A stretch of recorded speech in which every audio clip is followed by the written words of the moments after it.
Excuse me.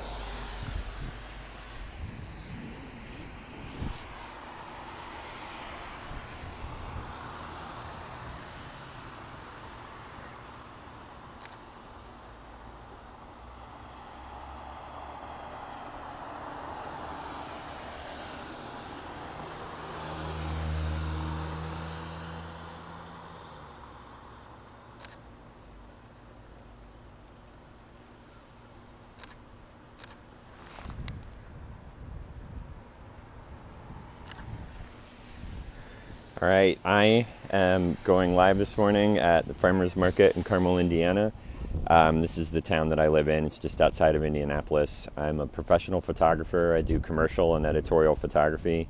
I've been doing it for 17, 18 years now. So I like to do these photo walks where it's an opportunity to practice seeing what's around me and getting good pictures in everyday situations, because I think that especially when we're on social media, we're seeing all these photos of these amazing locations. People are in, Hawaii and in the Rocky Mountains, sleeping in fire towers, and going to Tahiti and Japan and all the wonderful places we'd love to visit. But the reality is, most of us are just in these everyday locations, and it can start to feel like, how can I get good photos in my town, in my neighborhood? I don't have the opportunity to travel like that right now, or I can only do it 1 week a year, and I want to take nice pictures like all the time. So I try to do these everyday kind of places and show my process for finding good pictures, because I've been doing photography for more than 20 years. I've been doing it professionally since 2004. I used to work at newspapers, and then I went out on my own. I started doing weddings and events and things like that. This tunnel's kind of cool. And then I got into doing commercial photography, advertising photography, corporate events. I still do some editorial stuff, and it's a lot of documentary photography is my background. I went to college for photojournalism, and I take that approach with all of my professional work and my personal work as well. So I almost didn't come out this morning because it was raining, but it's kind of slowed up, and the clouds are pretty cool.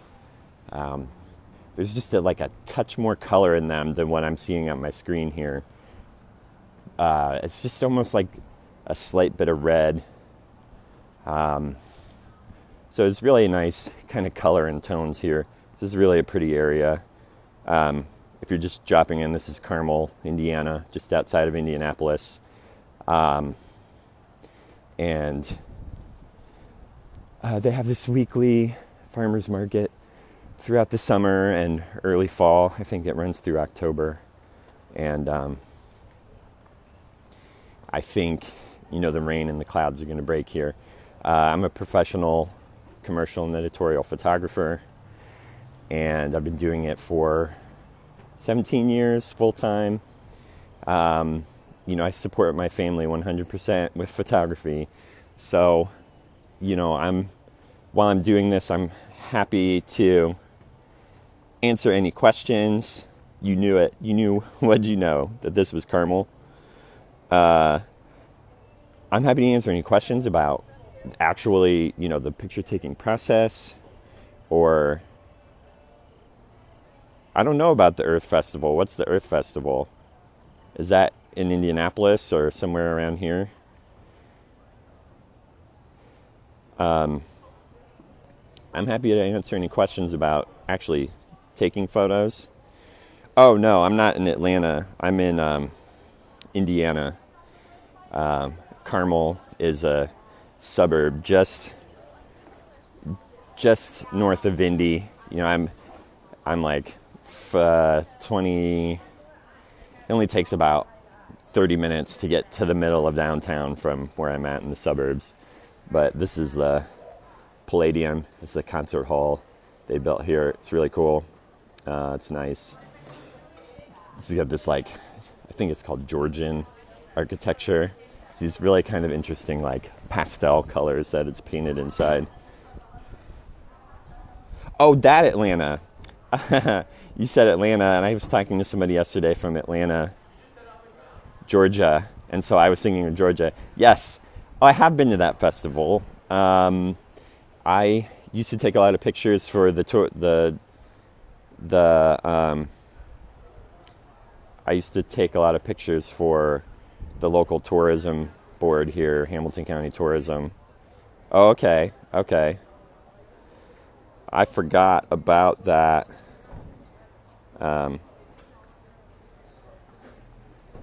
Yeah, I forgot about that festival. It's really eclectic. It was very interesting. That would be a good thing to take pictures of again sometime soon. Are you in this area then too?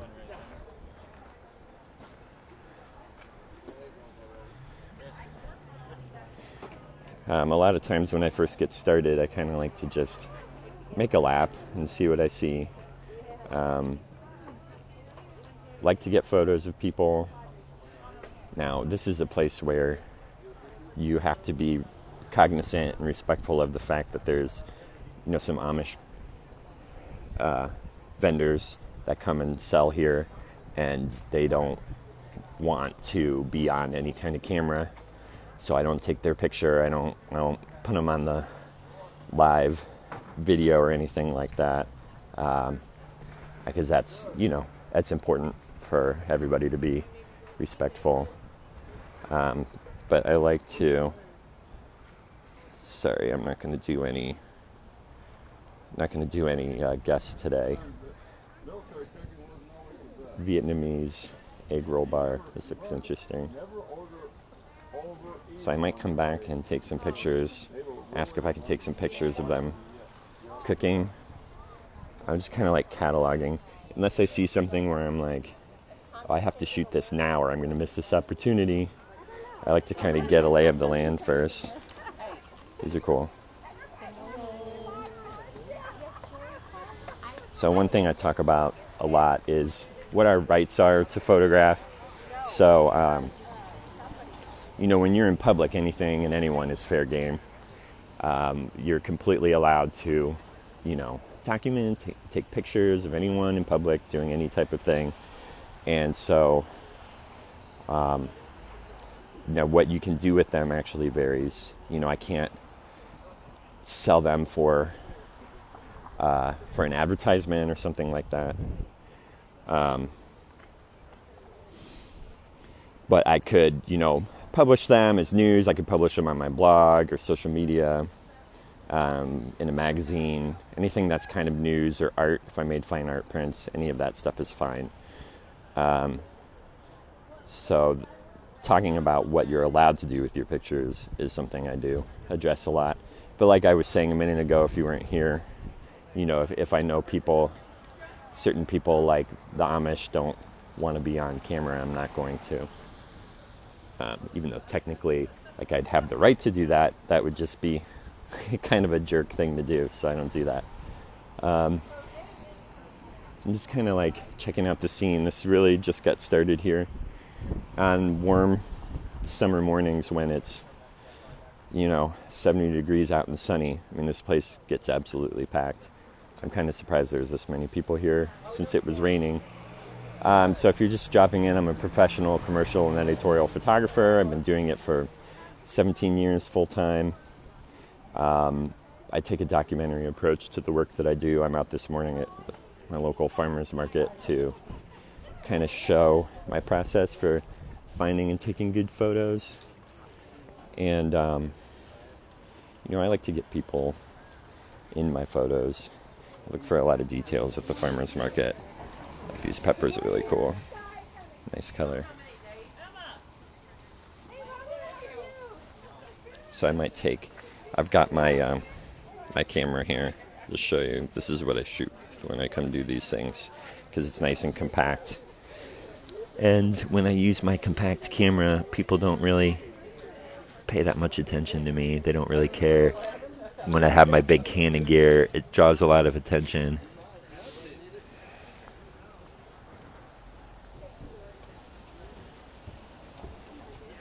Yes, that is absolutely true. Carmel has the most roundabouts in the United States by a significant amount.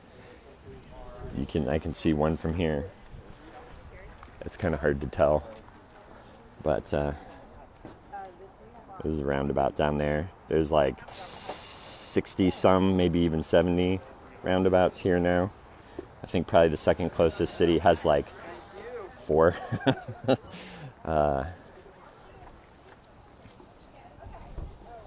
So yeah, I'm happy to talk more about the process for finding good photos and what I look for. Farmers market are just great for detail shots. I think the color is great color. Actually, the color on the screen looks better than what I'm seeing here right now. You guys telling me couldn't come today or what?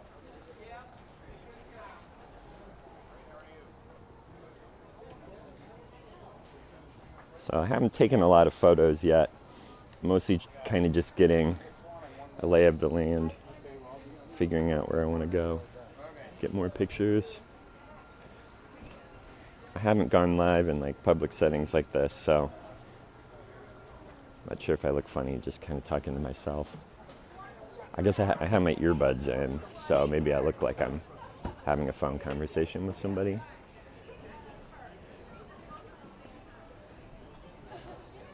So, excuse me. This is something that I like to do, is frame something up. You know, when you're framing things up, you're thinking about what's in the foreground, the midground, and the background. So whenever I can do something like I look to show contextual clues for where I'm at. So this, building is a landmark. Anyone in this area would know what that is. So if I take photos of the farmers market with the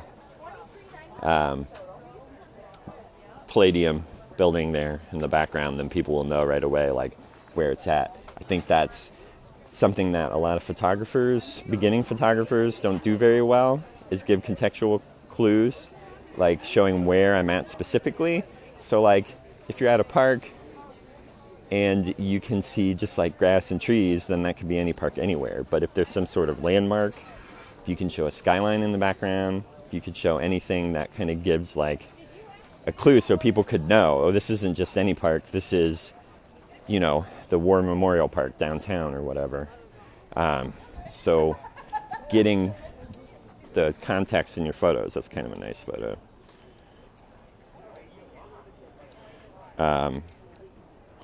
Any kind of thing you can do to show people, that's something I talk to my clients about a lot. If you're just joining, I'm a professional commercial and editorial photographer. I've been doing it for almost 20 years. A lot of my clients tell me, photographers that they work with, some of them will take nice pictures, but then it's like those pictures could be anywhere, and they can't tell necessarily what city or what location are in the photos because they're not giving those context clues. They're not showing, landmarks or a sign or, even just one of the people I was talking about that to is the local baseball team. And he's like, people take pictures in the grass seating in the outfield, but it just looks like it could be any like grassy area, and they're not doing a good job of incorporating like the stadium. Good morning. Thanks for joining. I'm at the Carmel, Indiana Farmers Market. I am oh, that's a good question. How do I deal with people walking around in the background of pictures? Well, my background is in journalism, and I do documentary photography, and so I actually like that. What I'm trying to do is show the feel of a place and what it's like to be there and who the people are there and what they're doing, and the people are an integral part of an area. And so for me, I like to include them. And sometimes it can get to be a little bit much, but what I might do is pick a location. Like I might frame up a good spot and just wait. Like if I wanted to take this picture, I'd crouch down with my camera and just hang here. And then when I got a composition that I liked, maybe sometimes I want a person to come through here. And so I might wait here until, like there's a family with the stroller approaching. So watch, they'll come through and then like take the shot. Yes, hiking. Yes, I actually talked to somebody about this recently. Because I was saying when I go to national parks and things, I like to include the people because that's my personal style. I like to show people how they're using the parks and how they're interacting with the environment. But I recognize not everybody wants that because some people, like she said, I'm taking pictures for my memories and I don't want to remember all the people that are milling around. And that's totally valid. The ways that I do that are, if I wanted to combat that, I would do things like this same sort of thing, finding a spot and like picking it out and waiting for people to clear out of the way. Sometimes if you get the camera really low, especially if you're in like a rocky, craggy area and there's a lot of like change in elevation, if you get low to the ground, then you won't see, if this like dipped down here, if you were at like a park or something and people were walking down underneath. So you can change your angle. You can use objects to block out an area. Like if I wanted to not show that there were people right here. If this were, say I was in a park, if that were a tree, I could use a tree and now all of a sudden you can't see all those people over there. So you can kind of like use objects to block out things that you don't want to see. So those are some different ways. And a lot of it's just patience. A lot of it's planning when you're going to go to a certain spot. If you're at, a national park, there's going to be a lot of photographers, taking sunrise photos at the Sunrise Arch in Canyonlands National Park. And you just know that there's going to be a lot of photographers there. I don't know. I hope that helps. That's just kind of some different ways that I try to do that. To give a little bit more of the scene here, that's kind of in that one spot. So this is like a theater. There's a theater in here. There's offices. Again, I'm at the farmer's market, Carmel, Indiana. It's a suburb of Indianapolis. And I almost didn't come out because it was raining. But you can see it's breaking now. And if it's only raining a little bit, it a lot of times will, you'll get these great clouds as the sun starts to come out. And so I typically don't, if I'm talking about like a shoot for a client, I don't reschedule for rain unless at the last minute it's pouring down rain. If it just looks like it's going to rain a little bit, then I don't reschedule, because if it does break and you get some really nice skies, so that's something that I'll do a lot. I'm going to move a little bit more, but farmers markets are great for detail. I mean, look at all of you just get like a great color. That's something you can do too if you're trying to avoid getting people in your photos, is if you take if you look at more detail shots, then you'll get, then you can keep people out of there. And there's lots of detail shots in nature too, if you're talking about hiking and doing things like that.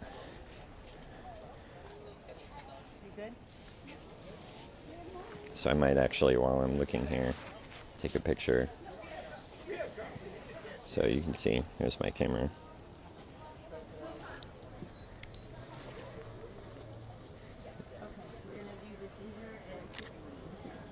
Oh no, can you hear the shutter click over the mic? I'm curious about that. Somebody let me know if you can hear the shutter click.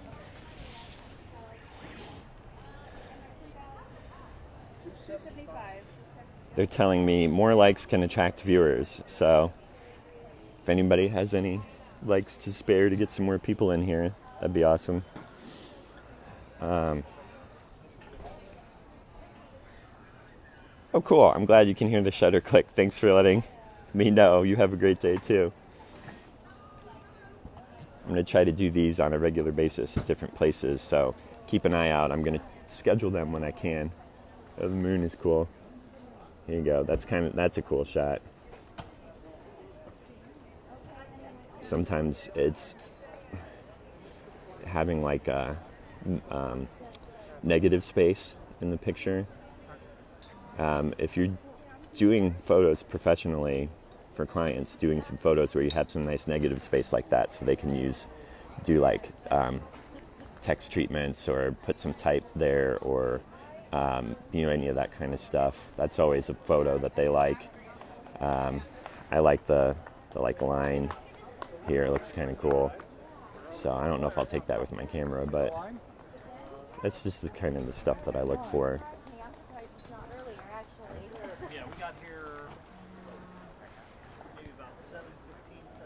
So if you're just stopping by, I'm at the farmers market, Carmel, Indiana, doing a photo walk. I'm a professional commercial and editorial photographer. I've been doing advertising photography for about 17 years. I used to do news and stuff, so I do a documentary approach. There, I thought I was zoomed in a little much.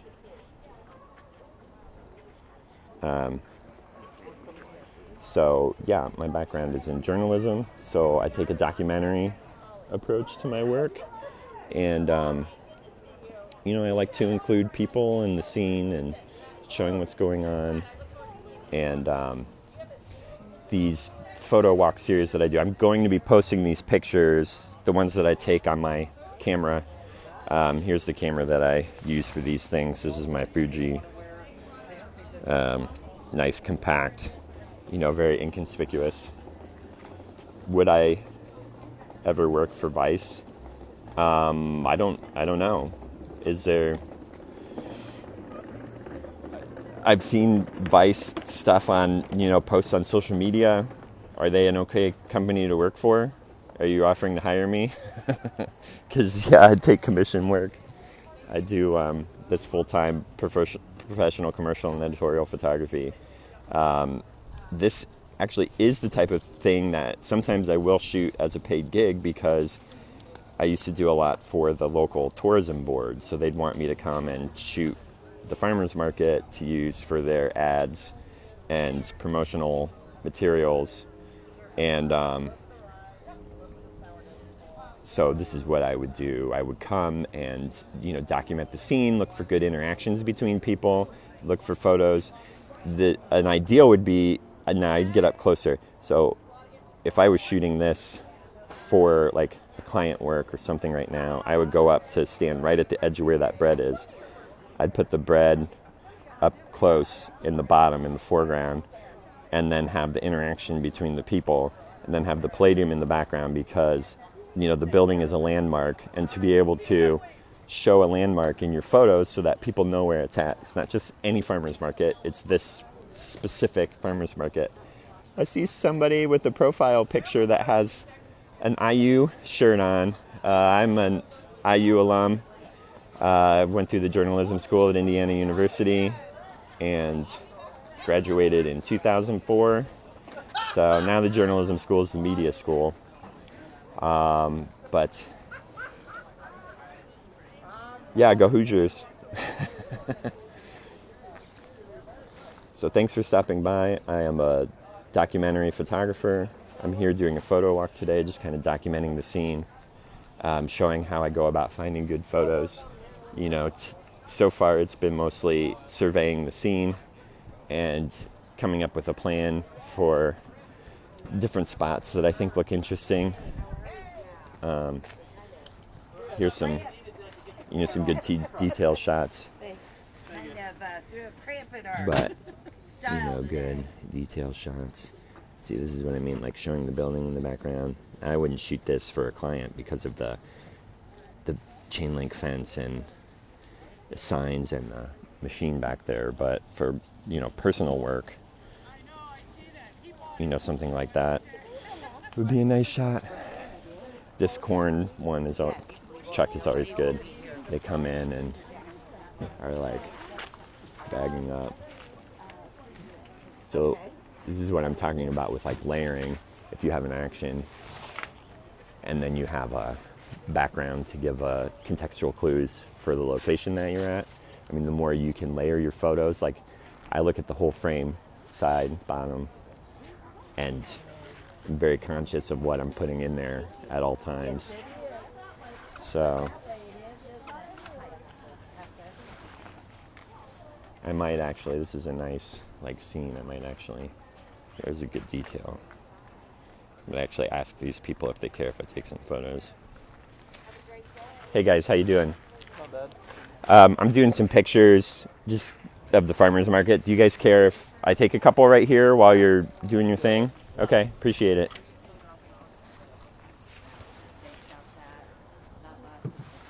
So if I'm going to be doing anybody's picture more than in passing, I'll stop and ask to be polite. So if you are just joining us, I asked these two young men here if they cared if they were in some of my photos, and they're like, no, it's cool. Most people don't mind being in photos. Most people are happy to do it. And if you ask, I think you'll be surprised. That's a hard thing to start doing, is asking people. But I think it's the way to go. So I'm going to shut up for a second and take some pictures. You might hear my shutter click while I'm doing this.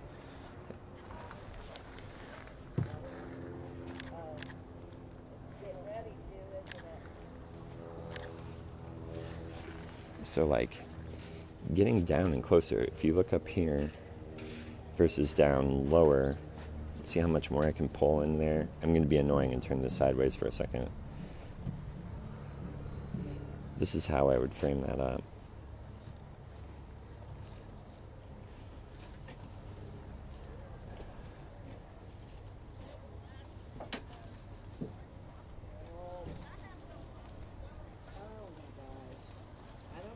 So I just wanted to show how I'd frame that up. Sometimes I'll come up over the top. What can I see down here?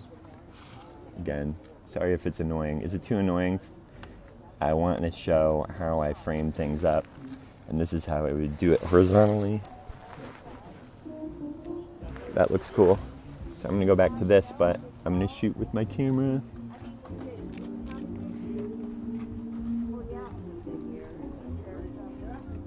So getting some action, I think a lot of people are scared to nervous to include people in their photos.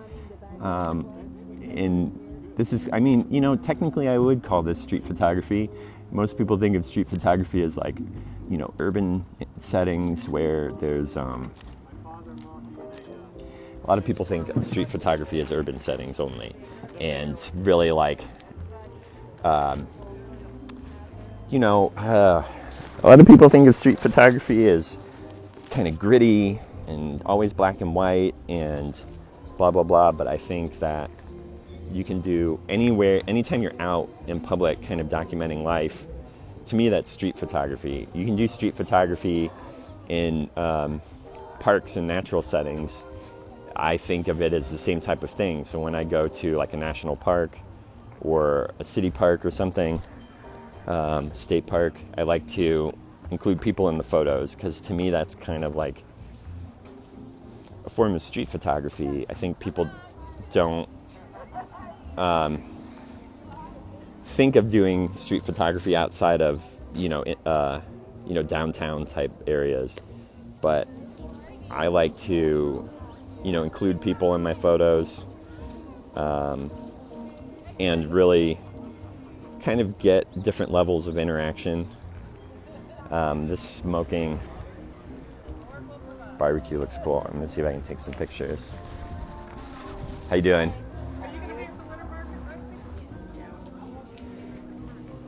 Yeah, man, that looks good. When she comes back, I'm gonna ask her if I can take some pictures. And I'm going to. If you want to get good pictures in public, you have to not be afraid to ask people. Do you mind if I take a couple pictures? Nope, go ahead. Thanks.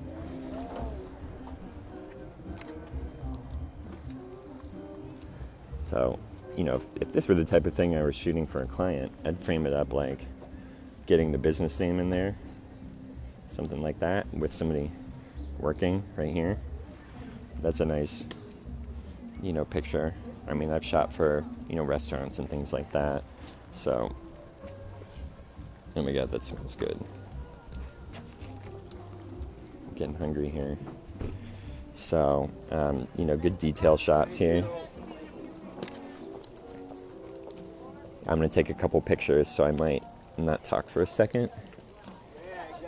I'm holding my phone up right by the camera, so you might hear the shutter click when I take a photo.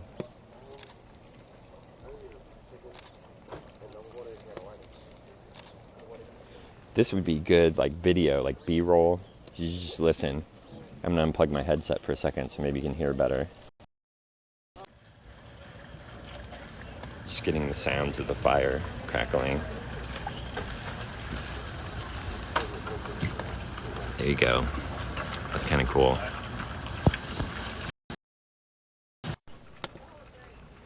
I have to be honest, it didn't really register at first for me that this was a wood fire underneath. That's awesome. So this is a good example of the details. If I was just shooting from the top, all I would see was the meat cooking. But if I shoot from the side, I can see the fact that this is a wood burning grill here, and that just adds more to the story. You know, how many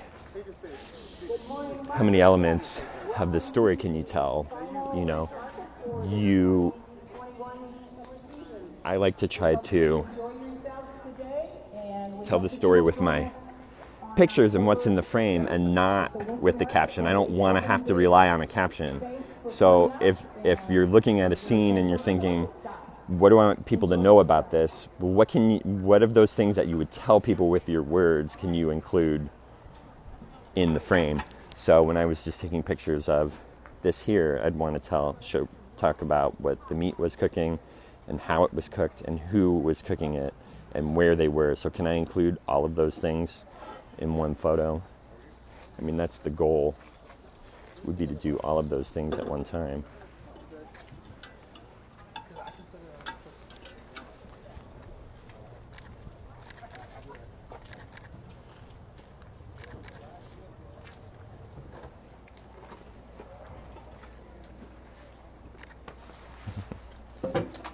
Thanks, that smells so good. Yeah.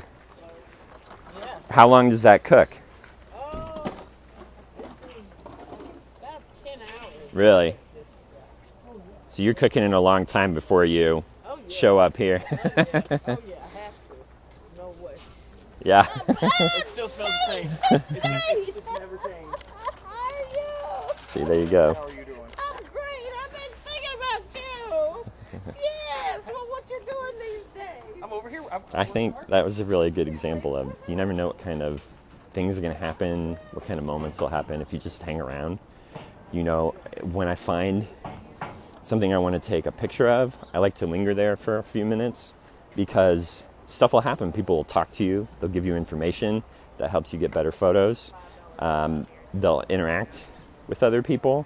So let me see. I don't know if you could hear, I was taking pictures. Here, let me give you a nice view while I check my camera here. I'm going to see if I got anything from that interaction. So, come on, camera. So, I mean, you can kind of see it's a nice moment. You get the people and the moment and the interaction. You get the context of the food in the photo. The thing that I would have added, had I had more time, was to try to get more of the actual location in there. But, you know, it's hard to get an image with absolutely everything in it. So just getting as much as you can is good. If you're just tuning in, I am a professional commercial and editorial photographer. I've been making a living solely through photography for 17 years. I do commercial and editorial photography, so that means I work for businesses and ad agencies, shooting advertising. I work for magazines. And I think, most people, when they think of a professional photographer, people are always like, oh, you do weddings then? No, I do advertising work. I used to do weddings. I haven't done weddings in 6 years. But so I do these photo walks to talk about finding good pictures in everyday situations. When you go on social media, everybody loves to share their pictures of national parks and tropical locations and sleeping in fire towers over the mountains. Well, that's great, but most of us, we have daily lives. We have things that we're doing all the time, and I think people feel like they can't get good pictures in everyday situations. So I want to talk about how do you get great photos, interesting, engaging, artistic, storytelling photos every day wherever you're at. And so that's really the focus of doing these photo walks, is to talk about getting great photos in everyday locations. So if anybody has any questions, I'm happy to answer questions while I'm here. I'm happy to talk more about anything photography related, about gear or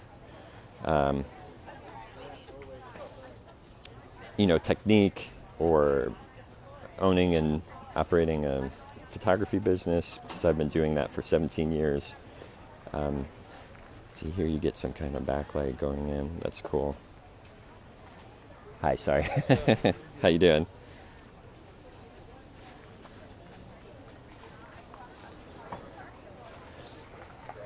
I think that if you want to do any kind of documentary photography or street photography, one of the biggest obstacles to overcome is having interactions with people you don't know. And that's not something I honestly was really super comfortable with in the beginning, but I made myself do it because I wanted to get great photos, and I couldn't get the photos that I wanted to get without interacting with people. So, I made myself talk to people, and people are, by and large, very friendly. I'll ask people to take their photo. If I'm just walking down the street I'm passing by somebody, I don't ask, I don't worry about it if I just take a quick photo as I'm passing by. But if I'm going to linger and really try to get a good photo, then I'll, introduce myself and say what I'm doing, and do you mind if I take your picture, take some pictures right here? And I'd say 9 times out of 10 or even more, 99 times out of 100, people are really fine with it. They're happy to, have somebody interact with what they're doing or what they're making or what they're selling. Especially a place like this, people aren't going to say no. Now, I do try to be respectful. You can't see right here, but this booth is run by an Amish family, and I'm not going to video or take pictures of the Amish, because they're not into that. They don't do that. They don't like that. It's completely understandable. So I'm going to respect that. They are happy to have you come and show what they're doing.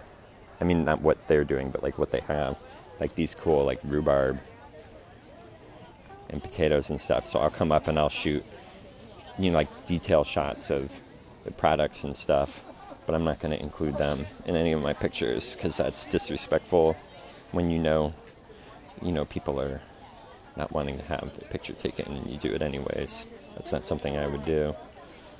Man, these look so good. So if you're just stopping by, I'm at a farmer's market, Carmel, Indiana, doing a photo walk, talking about how to get great pictures in everyday locations. I am a commercial and editorial photographer. I've been doing it professionally for 17 years. I went to school for photojournalism, so my approach to everything is real documentary. So this is interesting. So this behind me is a concert hall, and so there's always these tour buses coming in and out. So I'm really curious about whose tour bus that is. I don't know what show is happening right now. There's a sign over here. Just for the hell of it, I'm going to see if I can figure out who that tour bus might be. There's some like decently sized acts that play here at this concert hall. I'm not sure how many it seats. What is today, the 25th? No, there aren't any names on the signs. I was hoping to find out. But, I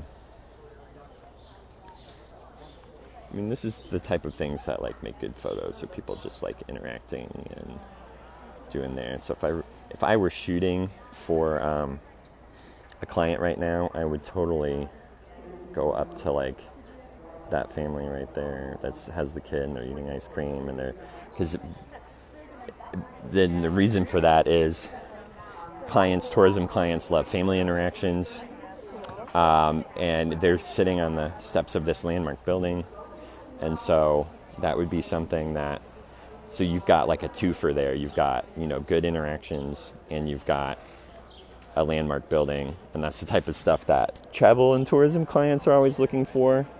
I will take a couple pictures with my regular camera.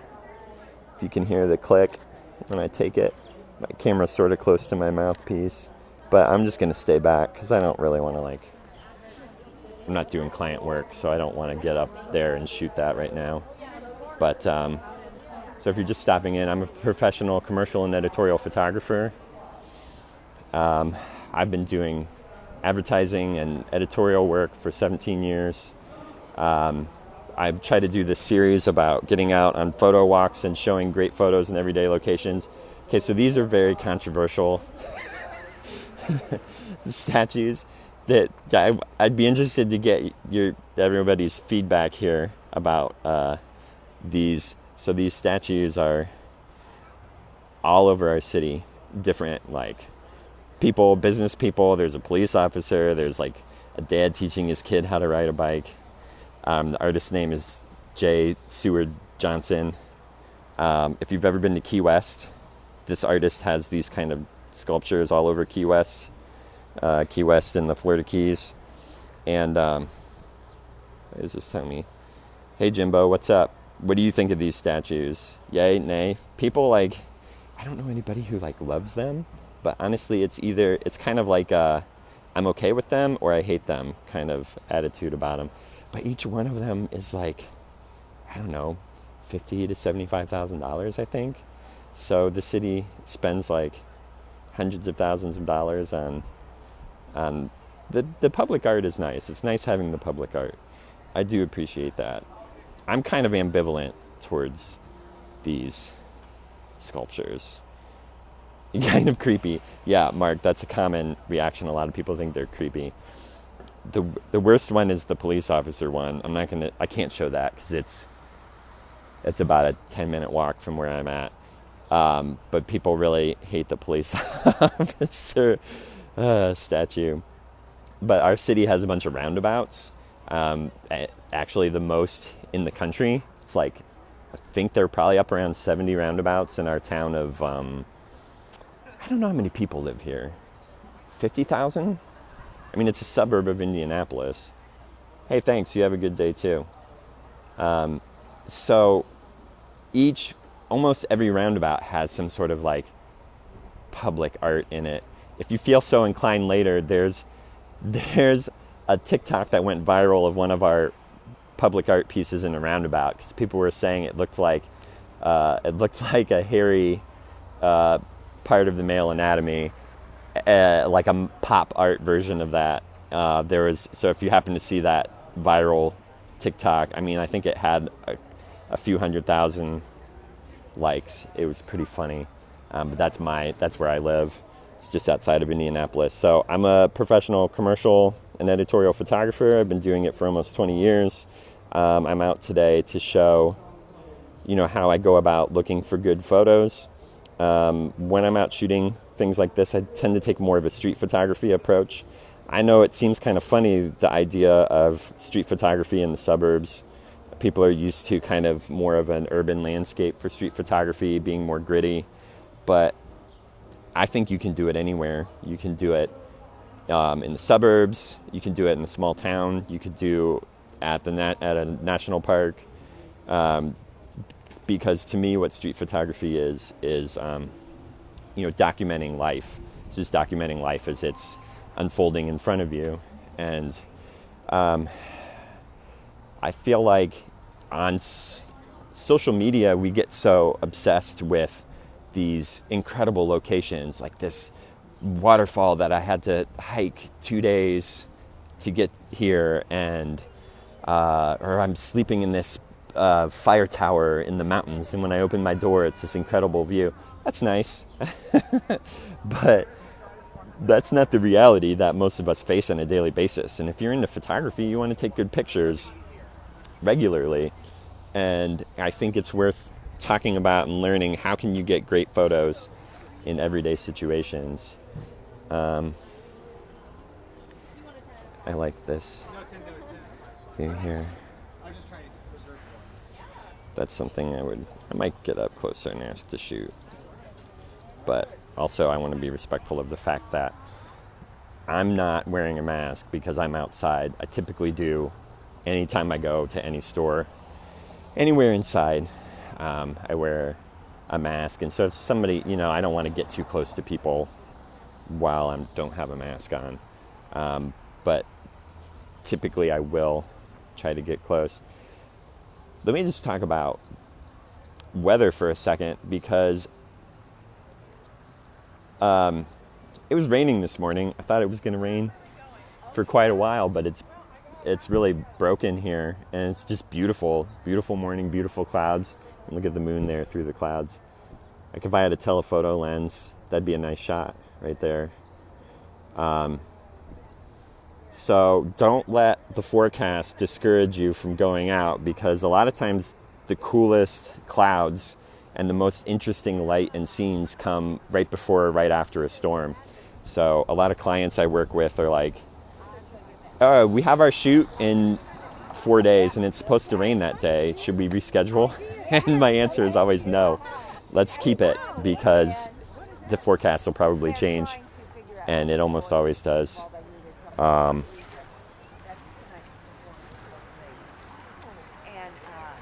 I'm curious about whose tour bus this might be.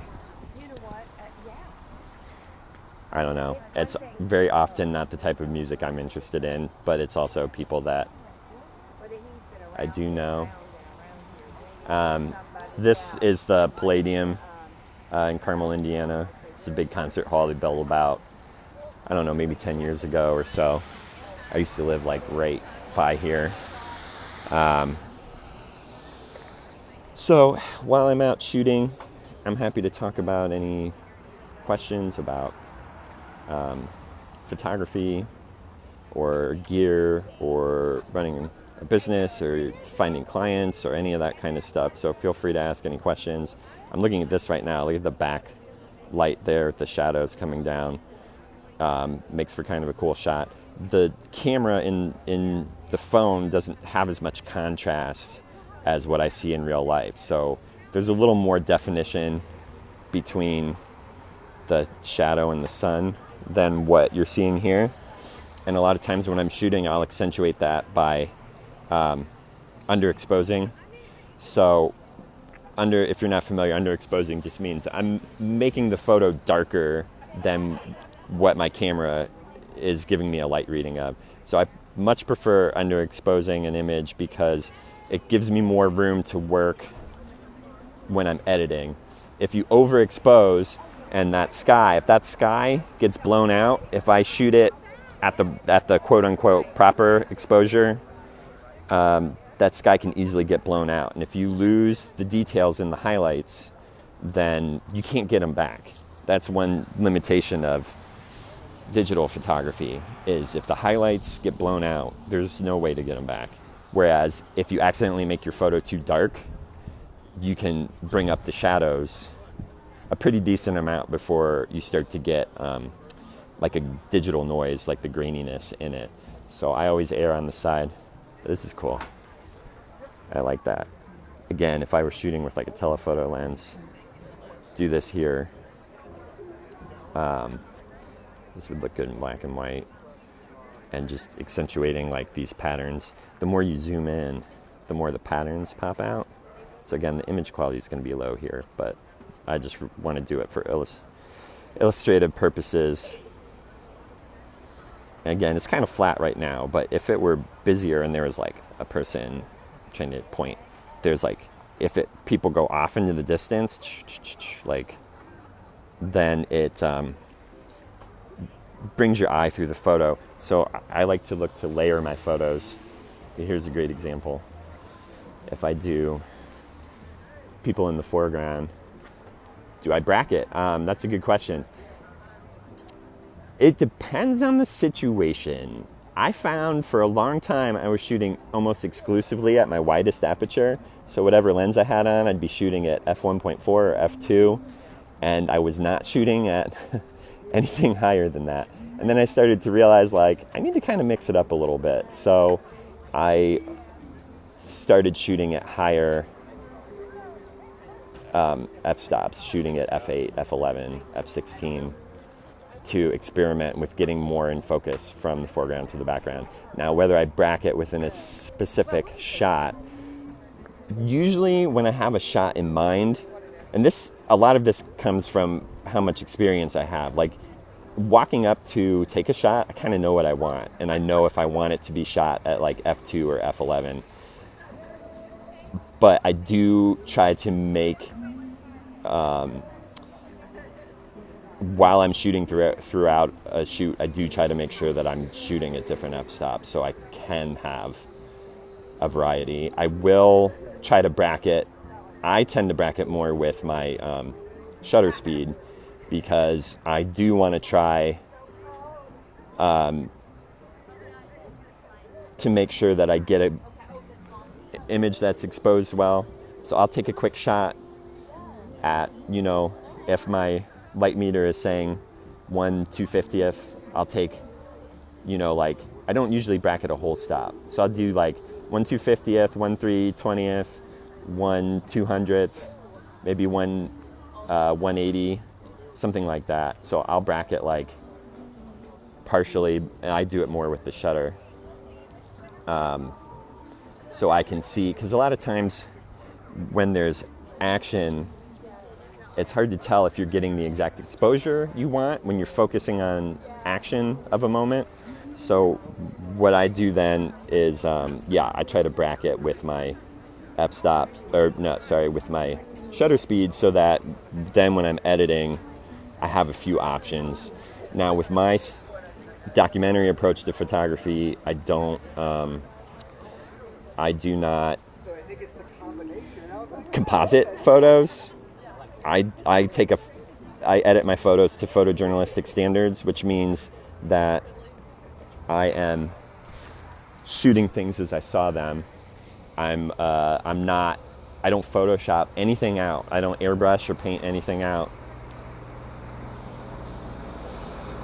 I don't airbrush or paint anything out of my pictures, because I want it to be like, at the end of my life, I want my photos to be able to be taken as a historical record. And I feel like if you are taking an approach where you're, I'm going to get a higher angle here.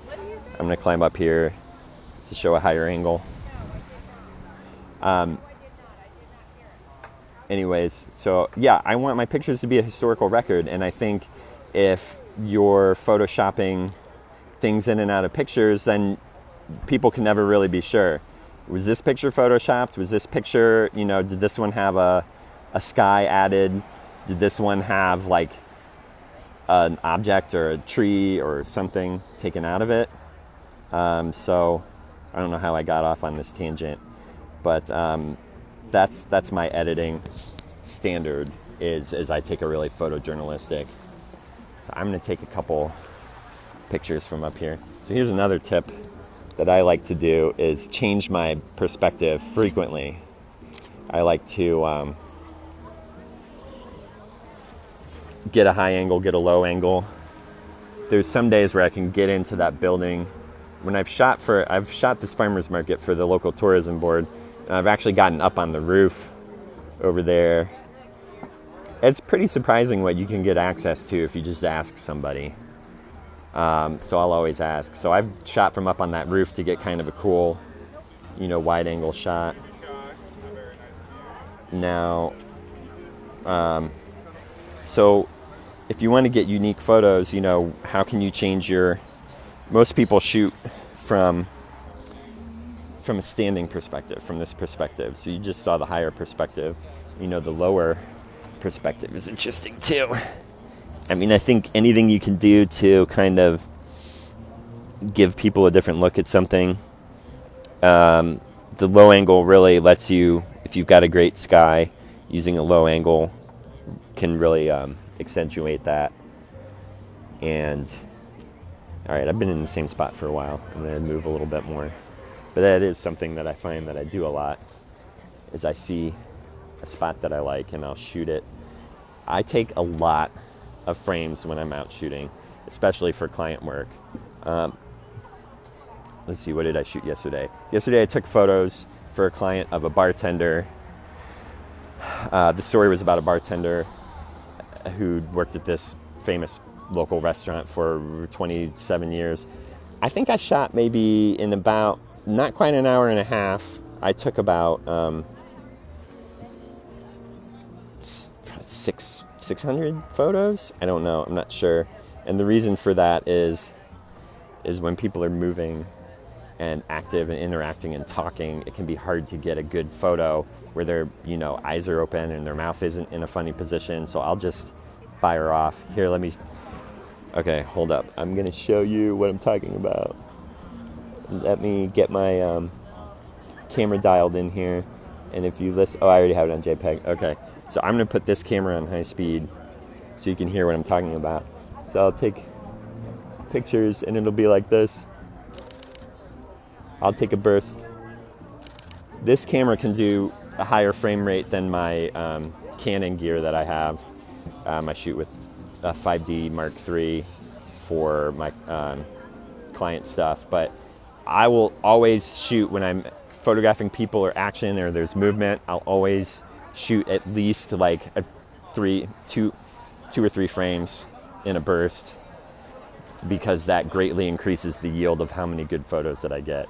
I think people tend to be a little bit precious with their frames, and if you want a good picture, who cares? Who cares how many frames it takes you to get a good picture?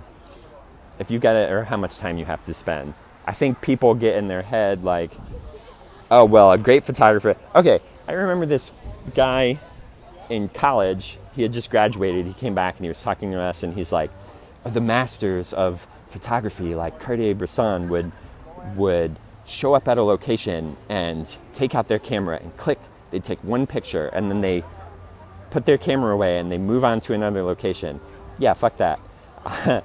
If it takes me, 30 minutes in one spot to get a great photo, and I have to take 100 different frames of it, who cares? It doesn't matter. What's your result? What do you want as your result?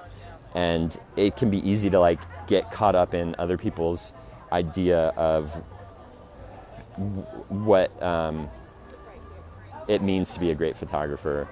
And I think whatever it takes for you to do it, if I shoot an event and I take 1,000 pictures and somebody else shoots an event and they take 25, I'm significantly more likely to have better photos just by the odds of it. So I think, don't get caught up in any of the I don't know. There's just so much pomp and circumstance around photography and what people think makes a good photo, and how, not just what makes a good photo, but how they should be captured too. And that's just all a bunch of BS. Just do what you need to do to get good photos. So, I don't know. I try to keep my eye open for anything of interest. These flowers are interesting. I can't say that I've ever seen any like that before. But it's starting to get busier here. The sun's coming out. So sometimes I'll do... Here, I'm going to take some pictures of this table here. So I'm going to go through my camera. So I'm not going to... I'm just going to show you how I'm shooting right now. I'm just going to hold it like this. Oh, okay, cool. And get up and... take some pictures. Oops, sorry. I'm looking through my camera, so I'm trying to show you what I'm shooting, kind of.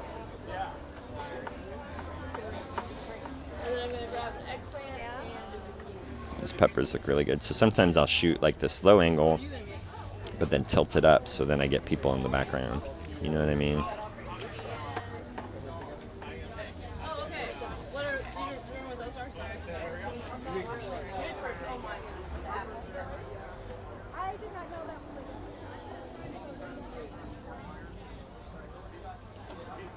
Just like whatever kind of details can you find. Like here's some tomatoes that have like raindrops on them. Just to add any little extra detail, anything of more interest.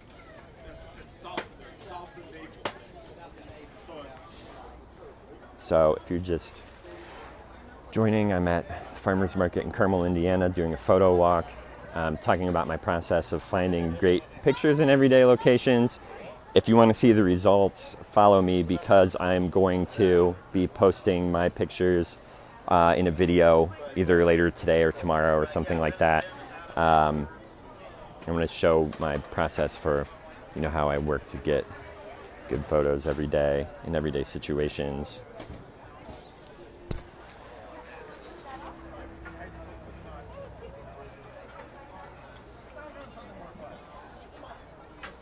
I like doing video from some of these kind of things sometimes.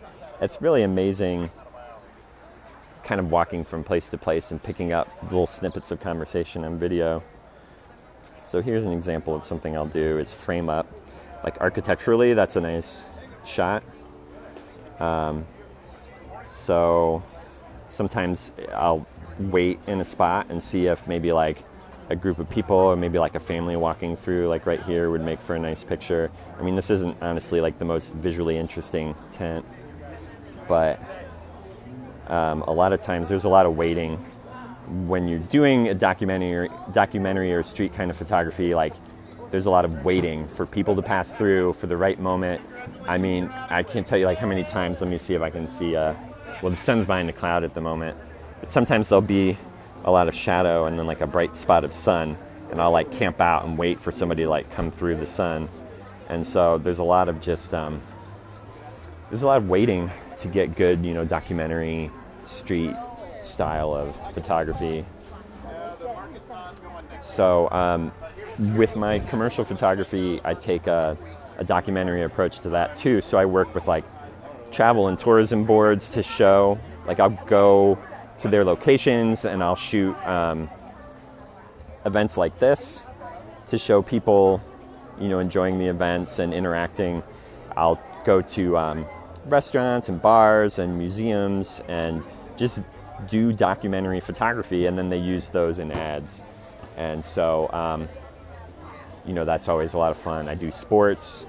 And again, when I do sports for a client, it's not just the action of the game, it's the whole story of the game, like warming up, coach talking to the players in the locker room, fans painting their faces, shooting pictures from in stands of people reacting, interacting, and staying all the way to the end of the game and showing the emotions at the end and people breaking stuff down and putting things away. And so that's kind of that documentary approach that I take to everything. If anybody has any questions or if you kind of notice something as I'm moving around that you want me to take a closer look at. Yeah, this is Carmel, Indiana. It's a suburb of Indianapolis. This is the farmer's market that runs every Saturday in the morning. I don't know the exact times. So it's right in this center green. So this is a concert hall here.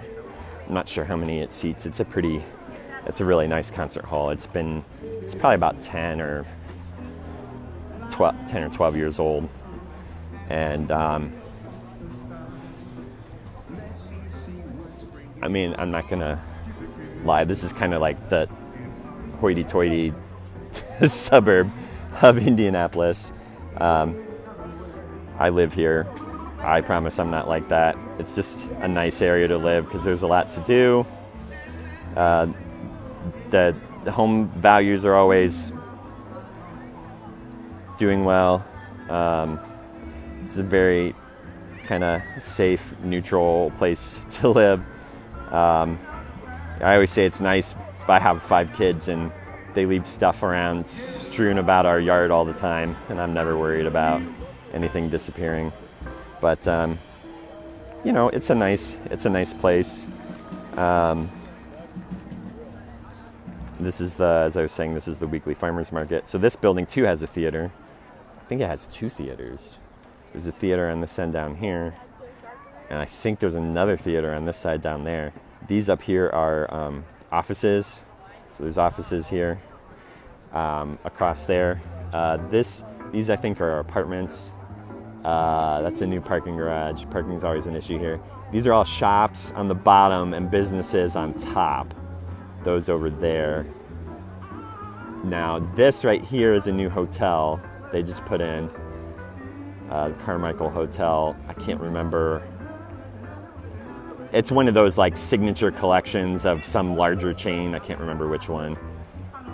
The building that's way back behind there, like up there, there's condos. So there's businesses on the bottom, and then so there's restaurants and shops on the bottom, and then there's like condos on top.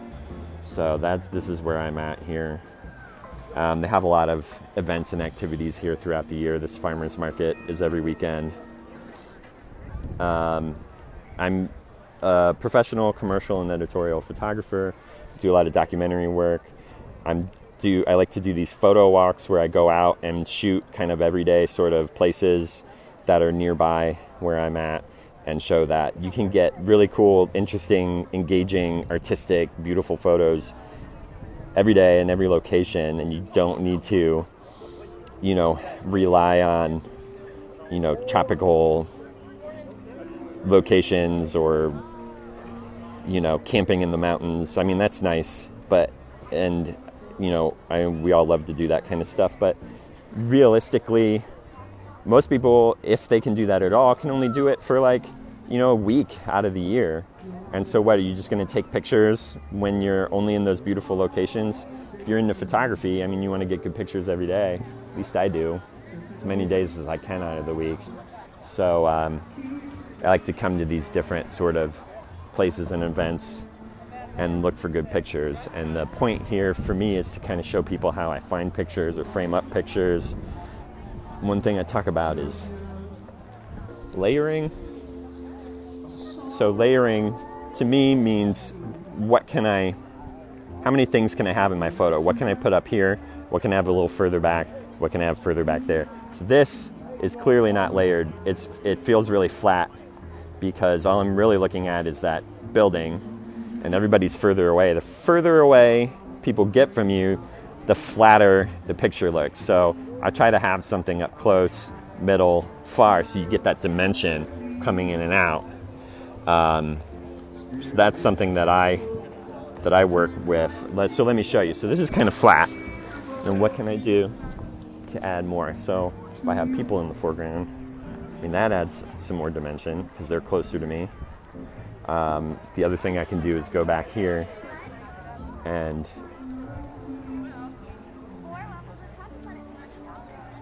let me show you. I have an idea. Excuse me. So having like a booth. So now I've got something like this. This guy is going to be like, what the hell are you doing? But now I've got something in the foreground.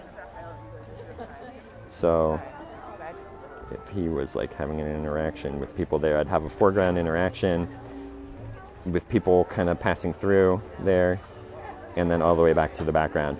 This is a quote that I love, that I think about every time that I'm out shooting. The war photographer Robert Capa said, if your pictures aren't good enough, you're not close enough.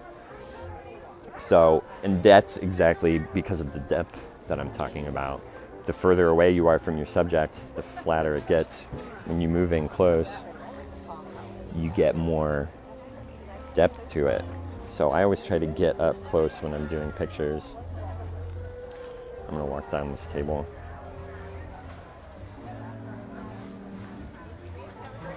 This is an excellent place for detail shots for sure. Good morning. I'm doing some documentary photography. Do you mind if I take some pictures while you're doing your thing here? Thanks. If I'm going to linger in a spot, I try to talk to the people and let them know, like, what's up. So that's a nice, I love the variety. This is a great detail shot. I'm going to, like, frame this up with my camera. This lady looked at me kind of weird, who owns this booth. But, you know, I'm okay with people looking at me weird. If it means I get a great photo, fine. Look at me weird. I do not care. That's something that's hard to get over, admittedly, when you're first starting out and you really want to take great pictures. What's more important, fitting in and feeling comfortable, or getting the picture that you're envisioning? And once it becomes the picture, then you stop caring what other people think. I like this a lot. I love this texture, this variety. So even in this detail shot, there's depth. These carrots are up closer to me. And then, you know, you've got the radishes there. It's a nice variety.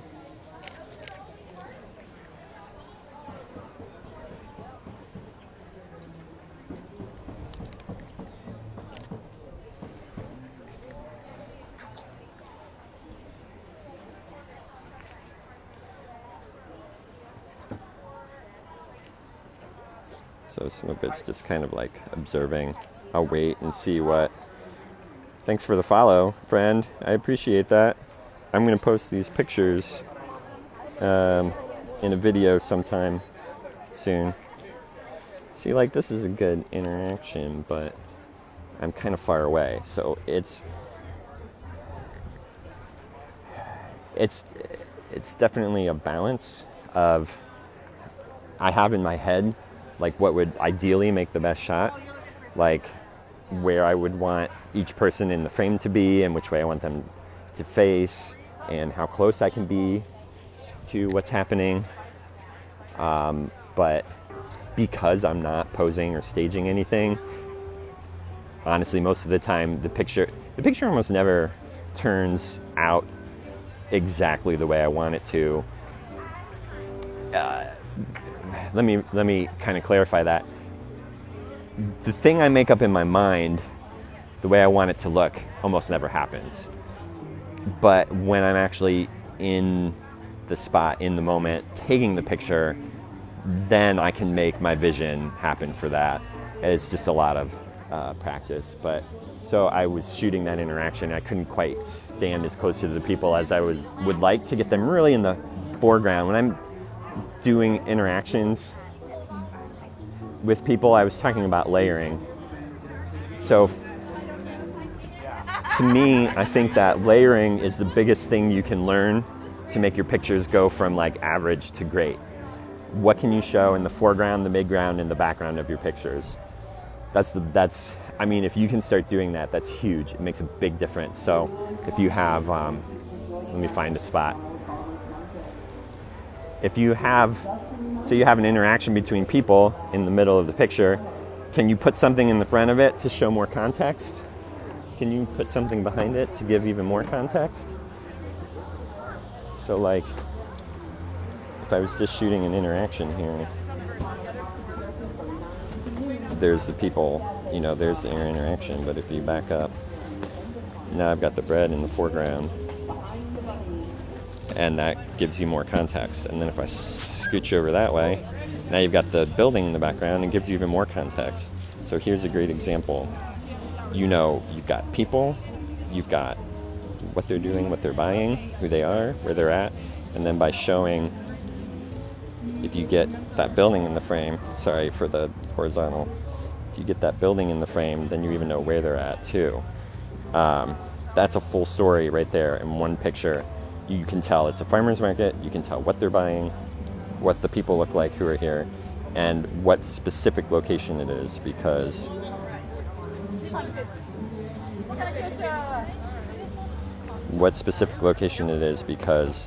if you can include a landmark,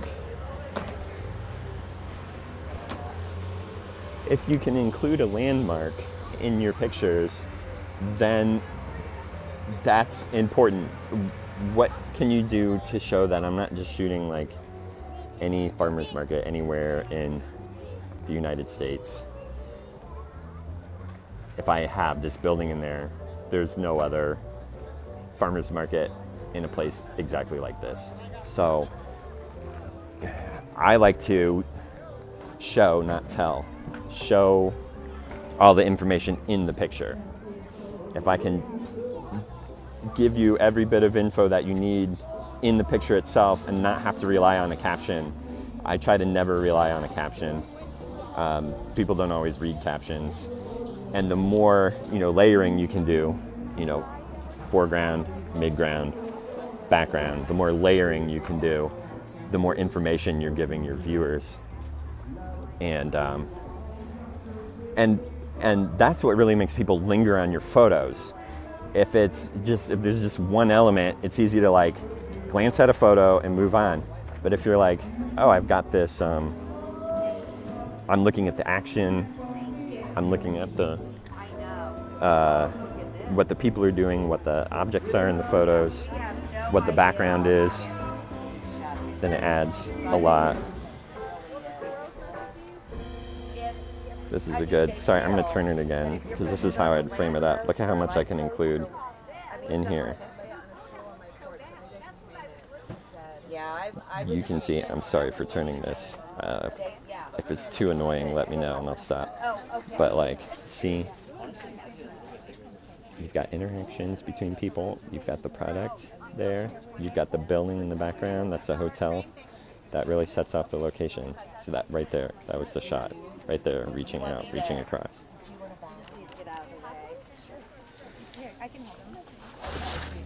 We just put them in these. See, look, here we go. Perfect. There you go. Thank you. Have a great day. That's a great commercial tourism kind of image right there. It gave people, place, action, location. So if I was shooting this commercially, what I would have done would be to then ask for model releases, because if you're going to sell any of the work you do like this for advertising purposes, you have to have a model release if the person is recognizable. So like, if I'm behind somebody walking away, I wouldn't need a model release for people who are not facing me, because you wouldn't be able to tell who they were. But in that interaction that I showed, the people, I would need, sorry, I'm going to try to not wobble so much. Here you go, look. So that's the shot. That's a nice shot. That's pretty good. It's not like, I don't know. On the back of my camera, it looks pretty good. So I would need her model release. I'd need her to sign something if I was going to sell this commercially. If I were being hired by a client, I would get hers to be safe. She's not fully recognizable, but I would get a model release for her. With the mask, I would not get a model release for them. People in the background, I would not ask them for a release either. So, I don't know. That's just a little information about the types of considerations that I'm taking doing commercial photography, because I do shoot events like this commercially, so I carry a stack of model releases in my camera bag. I was here earlier. I don't think any of you were here when I was doing this, but this like here too. I've shot this before actually. The action of the people with the background. Again, your location is clear and you have an action to draw somebody's eye in. Does she get a cut? Yeah, no, nope. If I'm working, so that's a good question. Now I'm thinking about this. A lot of times they get the benefit of being in an ad then. That helps their business out. Now, your average person on the street, if they're in a photo, and I ask for a release, no, they don't get a benefit to it per se. They just don't really care. If we're working with talent, I try to, obviously they're getting paid if it's a professional, but I don't work with models that much because I want it to be candid. I think if I were in a situation where I took a picture and I had a release from somebody, and then it ended up someone wanted to make like a major campaign out of it, then since I have a release, I'd have their contact info, I would get back in touch and have either myself or my client offer them some sort of compensation. That interaction shot that I just showed would be like a secondary kind of image. It's mostly focused on the person who's running the stand, and she's going to be happy to have that picture because it promotes her business. If I were doing something and somebody was like going to be on the cover of something, I haven't had that. This is why I'm thinking, because I haven't had that situation actually arise. Usually the people in my photos are the ones who are benefiting from having the photos taken. So when I'm doing street photography, I'm not selling those images commercially to people. So that's why I'm kind of going through it in my brain.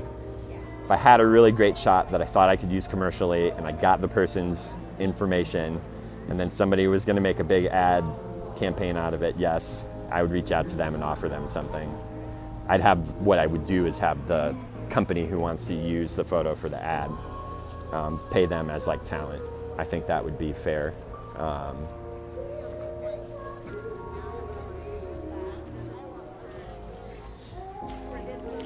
I'm back here. I don't know if any of you were here when I was checking this out earlier.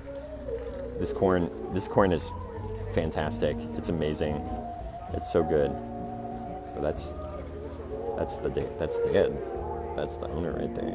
See, Dad? It's called My Dad's Sweet Corn. My Dad's Sweet Corn. Here's Dad. I'm gonna get a picture.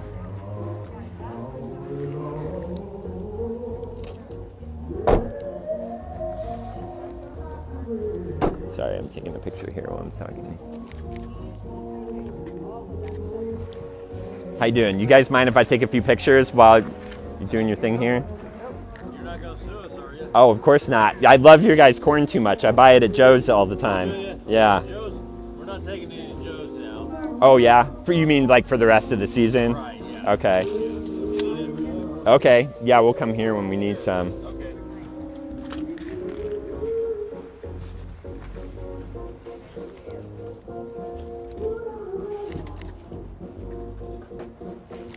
So I'm going to take some pictures. You might hear the shutter click. See, if I get lower, you get more of that context in there.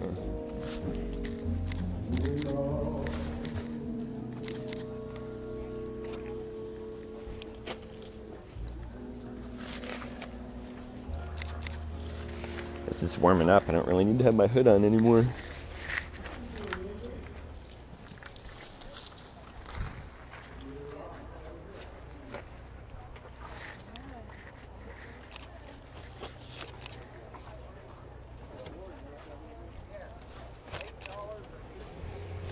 Sorry, I'm trying to show you what I'm seeing through the camera.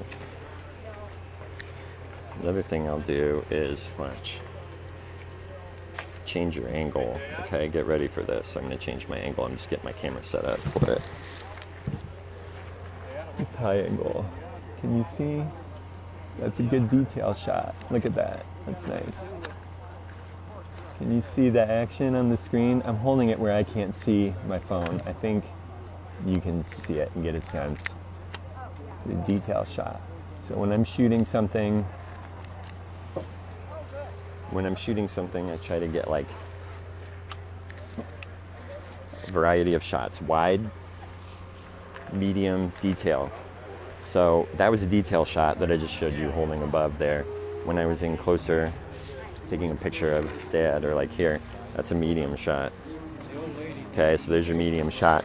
Your wide shot. Sorry, excuse me. This is your wide shot is more of a context, the background. So here's your wide shot. It shows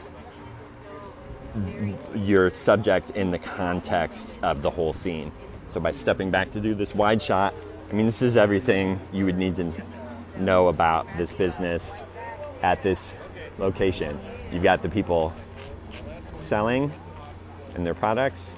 You've got the people packaging it up, and you've got the location in there. That's really like your whole story right there for that particular vendor. I mean, like, that's all you need. Those three, you do 3 shots.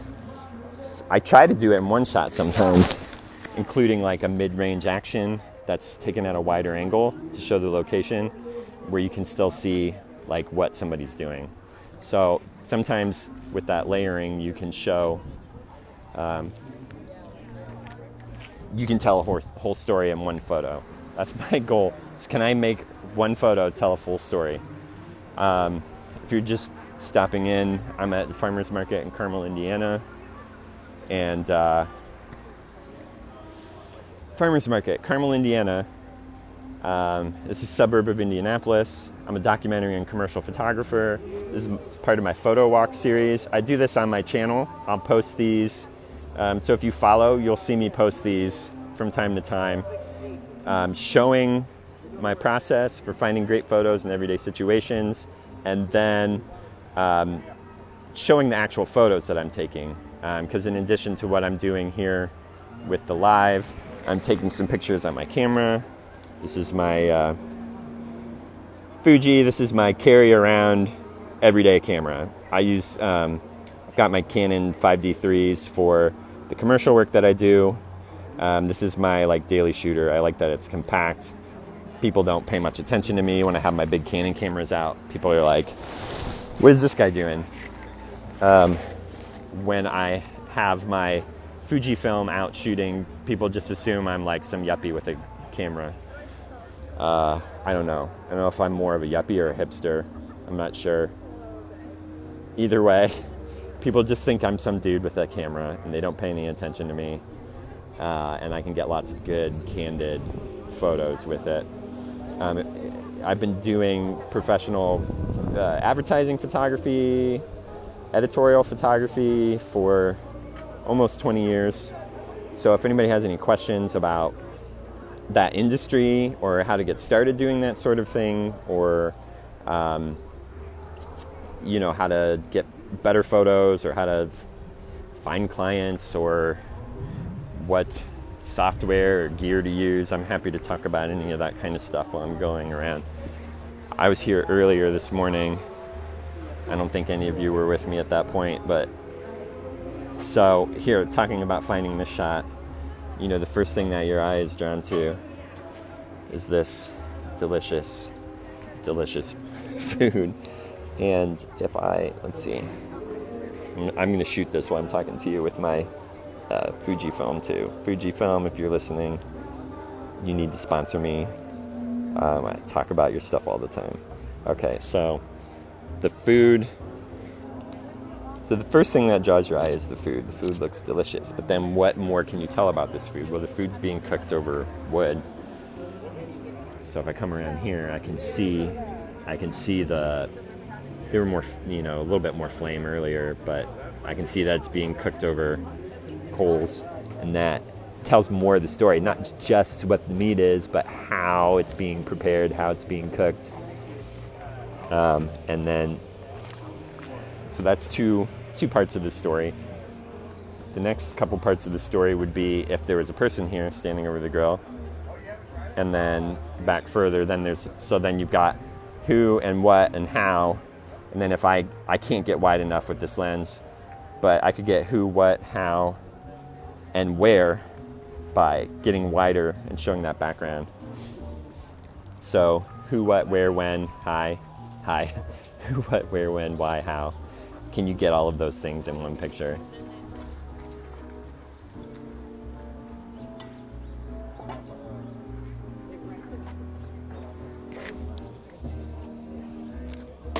Sorry, I'm taking a picture on my real camera, so it's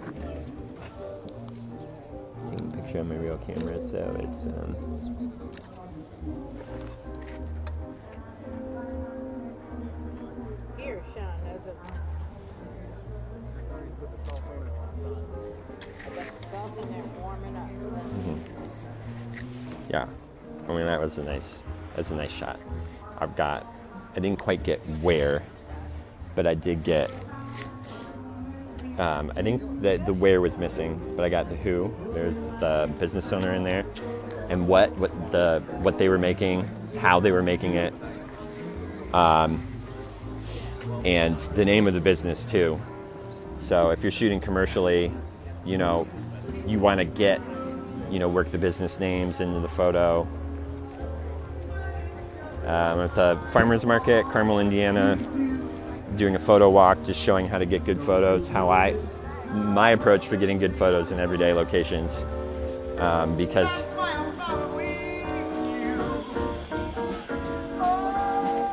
I know this singer. I gotta talk about this guy a second, because he's kind of he's really a tool. I've met this guy like 10 different times in 10 different places. I always said my name, and he doesn't remember.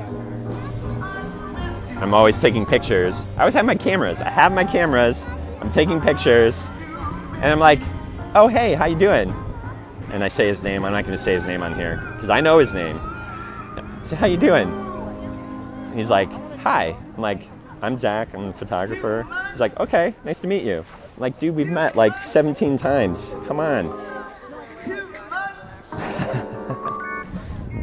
So, hi. It's starting to get busier here.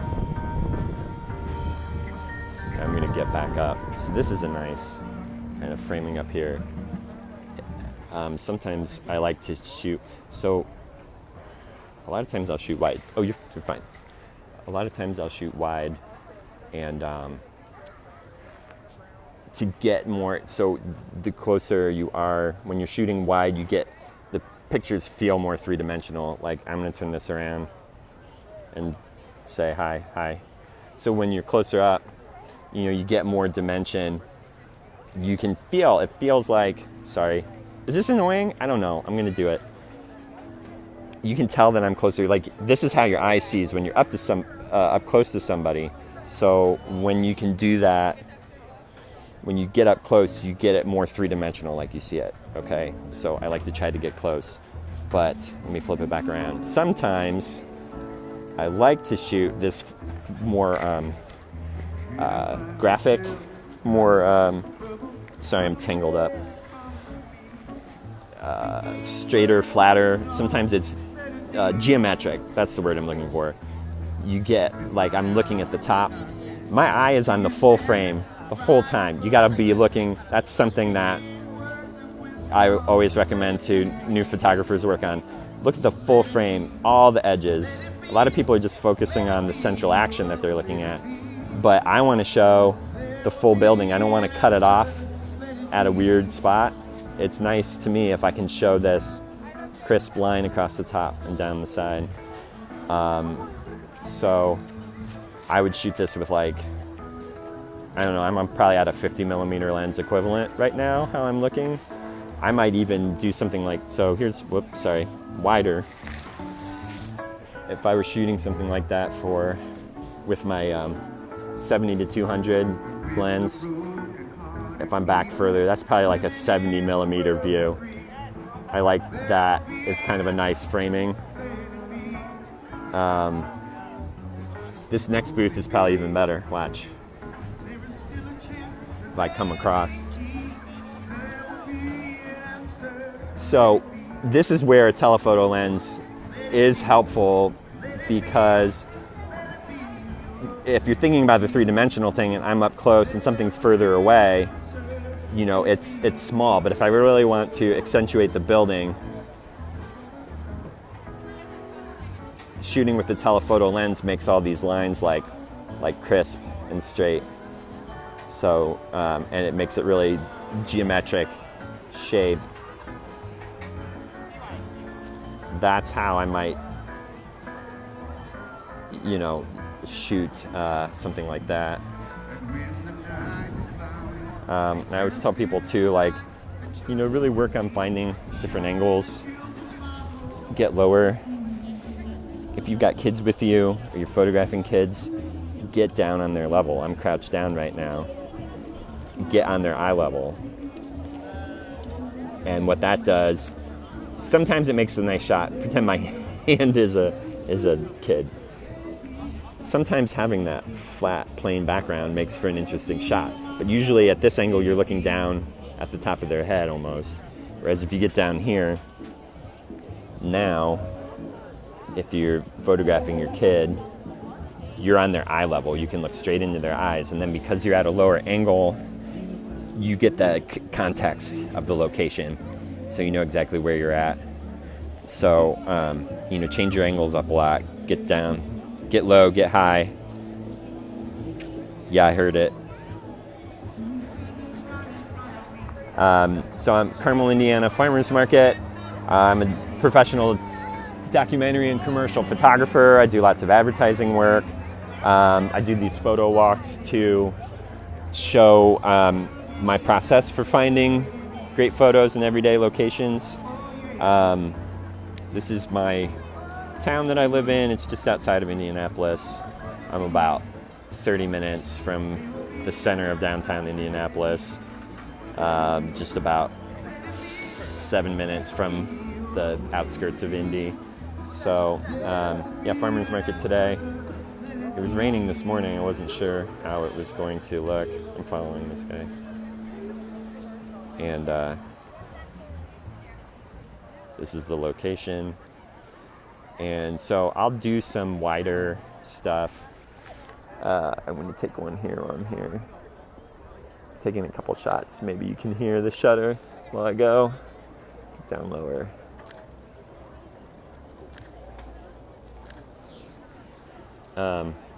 Still able to take decent photos without knowing much about lighting. That's a good question. I'm not too up on my light and shadow knowledge. Okay. But love taking pictures. Cool. A lot of that comes with just experience and practice. I think that's a good question. I haven't had that exact question before. I'm kind of thinking about it. Without knowing much about lighting. Lighting, I think, becomes more of a feel than having to think about it too much. So the things that I would say you need to know, I mean, if you're new at photography, you're not shooting in full manual mode like I do. I have to like decide myself, what am I going to set the exposure for and what am I going to do. When you're first starting out, you're shooting either in full auto or like Aperture Priority or something like that, where you set the aperture and the camera sets the exposure. I like to experiment with light and shadows, so that's a lot of what I'll look for. You don't need to necessarily know much about it. Just try some stuff and see what works. Like I look for where light and shadows meet. You play around with the lighting and all that. In the editing process, well, that's true. You can do that. Okay. Not to edit the photos too much. Yeah, I try not to edit the photos very much at all. So light and shadow are what I look for first. I look where the shadows are. I look where the light's going. And one thing I would say to do, especially in the beginning, err on the side of making your images too dark.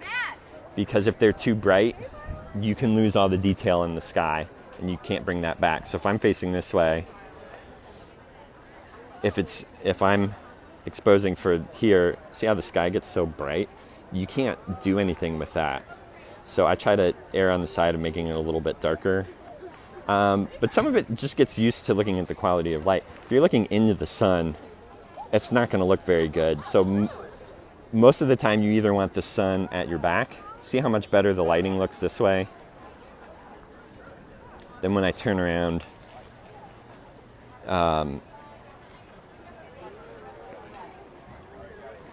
it's so bright up here and it's so dark down here.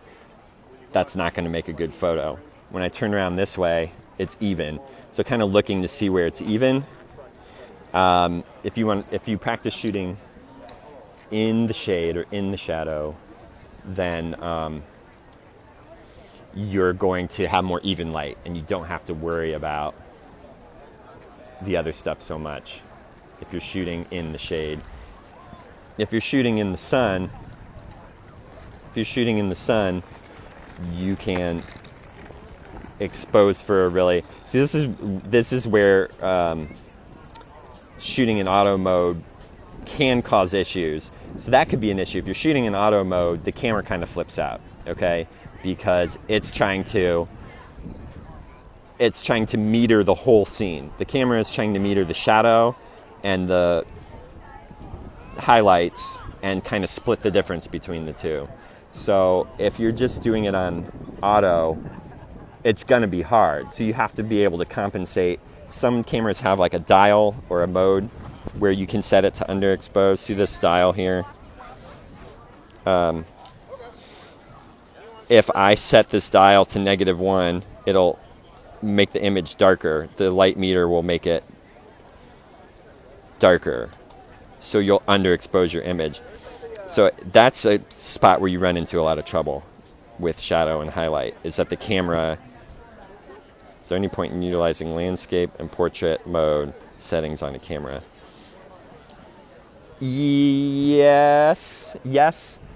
Once you know what they do, what they're trying to accomplish with those modes, then you can kind of do it yourself. So for example, landscape, all landscape mode really means is that they know you're probably going to want a high aperture. You're going to want a lot of depth of field when you're shooting a landscape, and they think you're going to want a lot of, as much of the image from the foreground to the background in focus as you can. So what landscape mode is doing is just putting you at a higher aperture, like f8, f11, maybe even f16, if it can, to try to make as much in focus as possible. Portrait mode is going to do the opposite. Portrait mode knows that you want to isolate your subject, you want the background to fall out of focus, and so it's going to set a low aperture, whatever your lowest aperture on your lens is. My lens that I have, you can see 23 millimeter. It's a 35 equivalent on this camera. So 1, 2, so 2. This is an f2 lens. So if I was shooting in portrait mode with this lens, it's going to shoot at f2 or f2.8 and keep that wide aperture. So once you know what the modes do, you can just do it yourself. I know it's hard to shoot manual, and honestly, I think I did a video about this a while back. Manual is something you can work your way up to. Don't feel like you have to like jump into it all of a sudden. It's a lot when you're going from super bright here to over there in the shadows. You gotta like change your camera settings a decent amount. And if you're not used to that, you can kind of forget, and it might cause some issues. But the whole time I was in college, so I majored in photography, journalism. I mean, my major was journalism with a concentration in photography. Anyways, that doesn't matter. I shot a lot all through college. All 4 years of college, I shot in Aperture Priority mode. So what that is I knew I wanted to set the aperture. I wanted to control whether I had a shallow depth of field or more depth.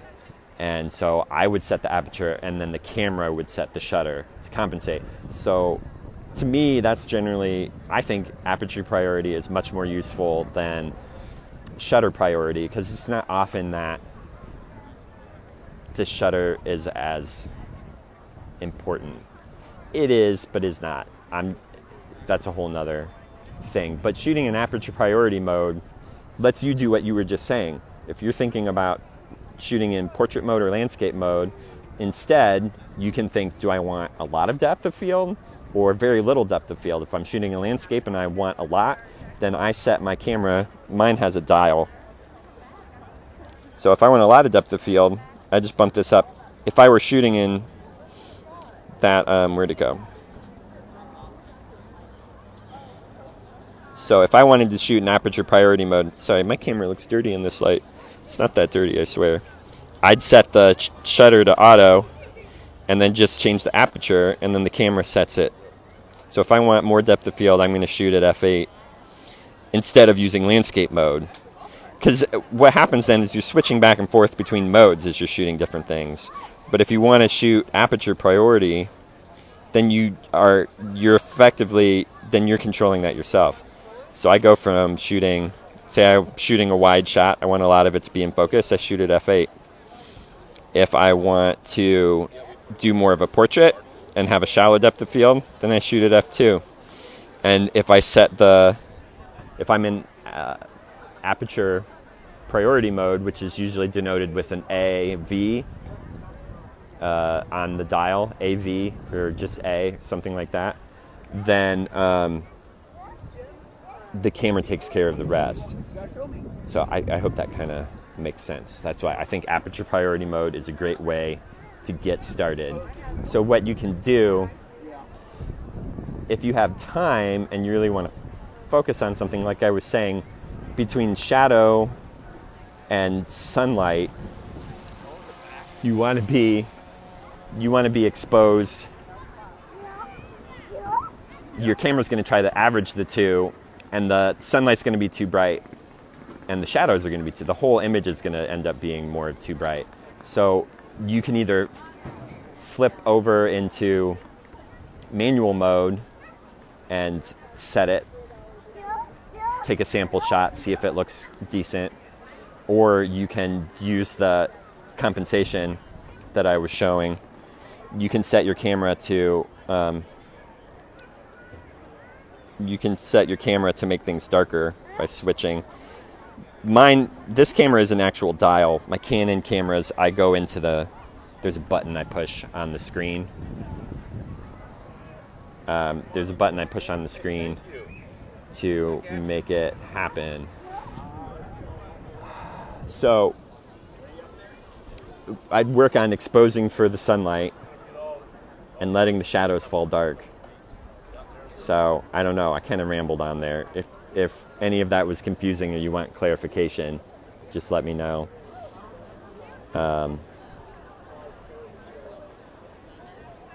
So I am at the farmer's market, Carmel, Indiana.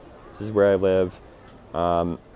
And doing a photo walk, just kind of showing my approach for how I find good pictures. I'm a professional commercial and editorial photographer. I take a documentary approach to the work that I do.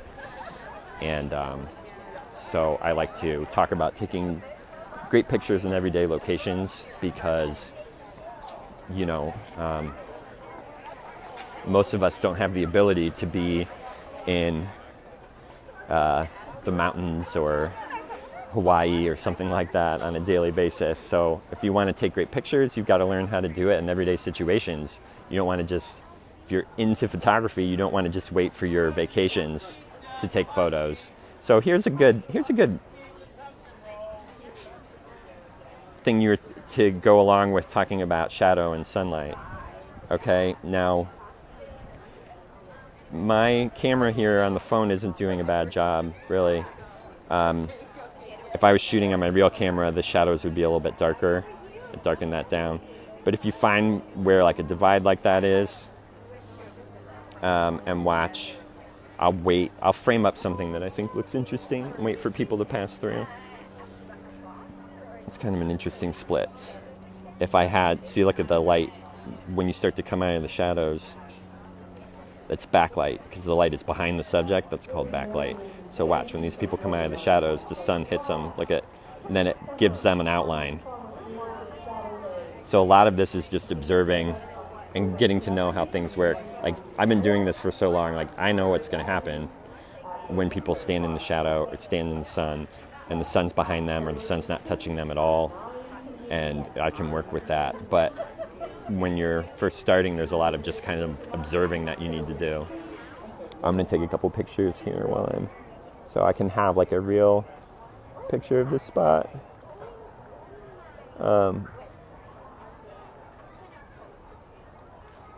This would be, I don't know, the color's not bad, but I kind of would like more of a black and white. You can get in. Oh, good.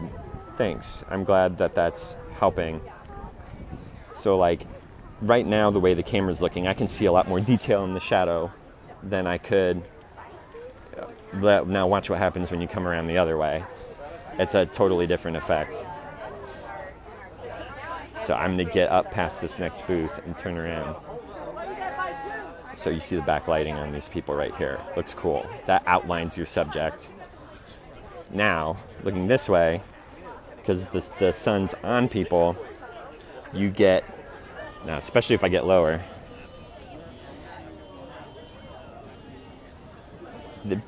well, it's hard to see right now. Okay, there's people on the right who are fully in the sun, and there's people on the left who are coming out of the shadow and into the sun. And what happens is you get the people in the shadow before the sun hits them. You get silhouettes on the left side of the picture. On the right side, someone in the same area would be fully lit by the sun. So you get this really cool effect where some people are, where some people are in the shadow and some people are in the sun on the same plane from left to right. The people on the left,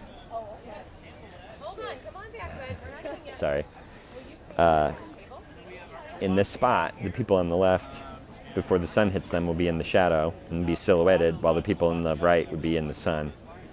And it's something that captures people's attention because it looks different. You're like, wait, why are these people look like they're standing right next to each other, and one's in the shadow and one's in the sun. Like, how's that work? And anything you can do to kind of like add that, visual interest really captures people's attention.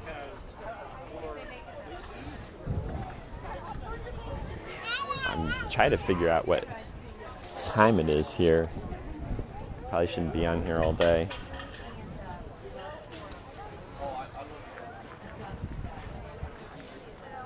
All right, well, it feels like it's getting later. I should probably wrap up. I've got,